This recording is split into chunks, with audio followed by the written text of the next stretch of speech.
Clip number 1362۔ اس clip میں آپ قرآن پاک کی سورہ حامیم سجدہ کی آیت نمبر 6 سے 7 تک کی تلاوت، ترجمہ اور تفسیر قرآن صراط الجنان سماعت فرمائیں گے۔ بسم اللہ الرحمن الرحیم۔ ترجمہ: اللہ کے نام سے شروع جو نہایت مہربان رحمت والا ہے۔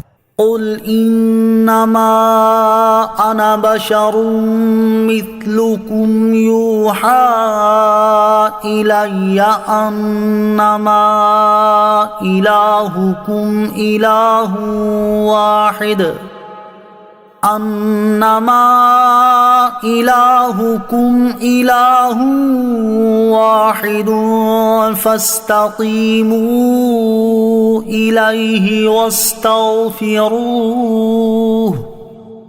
وويل للمشركين۔ تم فرماؤ میں تمہارے جیسا ایک انسان ہی ہوں، میری طرف یہ وحی بھیجی جاتی ہے کہ اے لوگو تمہارا معبود ایک ہی معبود ہے، تو اس کی طرف سیدھے رہو اور اس سے معافی مانگو، اور مشرکوں کے لیے خرابی ہے۔ قل انما انا بشر مثلکم، تم فرماؤ میں تمہارے جیسا ایک انسان ہی ہوں۔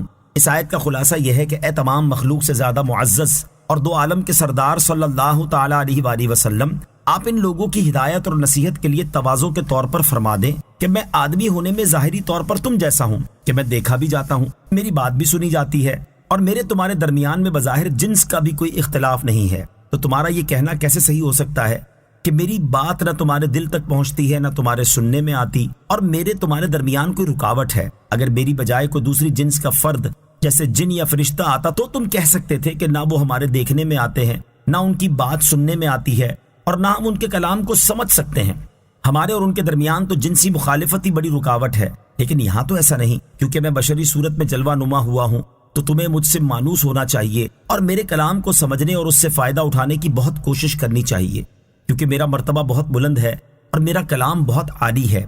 اس لیے میں وہی کہتا ہوں جو مجھے وحی ہوتی ہے کہ اے لوگوں تمہارا معبود ایک ہی معبود ہے، تو اس کی طرف سیدھے رہو، اس پر ایمان لاؤ، اس کی اطاعت اختیار کرو اور اس کی راہ سے نہ پھرو، اور اس سے اپنے فاسد عقائد اور اعمال کی معافی مانگو، اور یاد رکھو کہ مشرکوں کے لیے خرابی اور ہلاکت ہے۔ تاجدار رسالت صلی اللہ تعالی علیہ وآلہ وسلم کی بشریت، سرکار دو عالم صلی اللہ تعالی علیہ وآلہ وسلم کا ظاہری لحاظ سے انا بشر مثلکم فرمانا اس حکمت کی وجہ سے ہے کہ لوگ ان سے ہدایت اور نصیحت حاصل کریں۔ نیز آپ کا یہ فرمان تواضع کے طور پر ہے، اور جو کلمات تواضع کے لیے کہے جائیں وہ تواضع کرنے والے کا منصب بلند ہونے کی دلیل ہوتے ہیں۔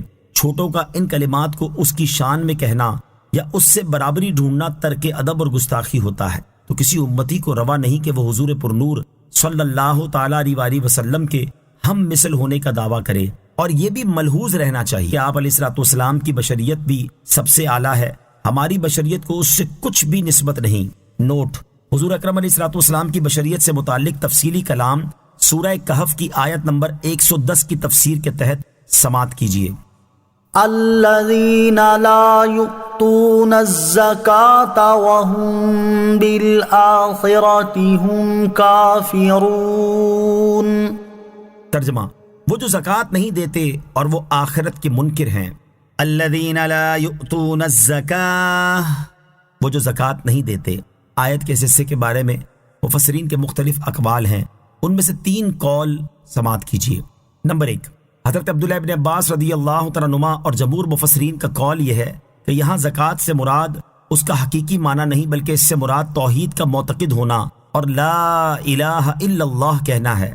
اس صورت میں آیت کے معنی یہ ہوں گے کہ مشرکین وہ لوگ ہیں جو توحید کا اقرار کر کے اپنے نفسوں کو شرک سے باز نہیں رکھتے۔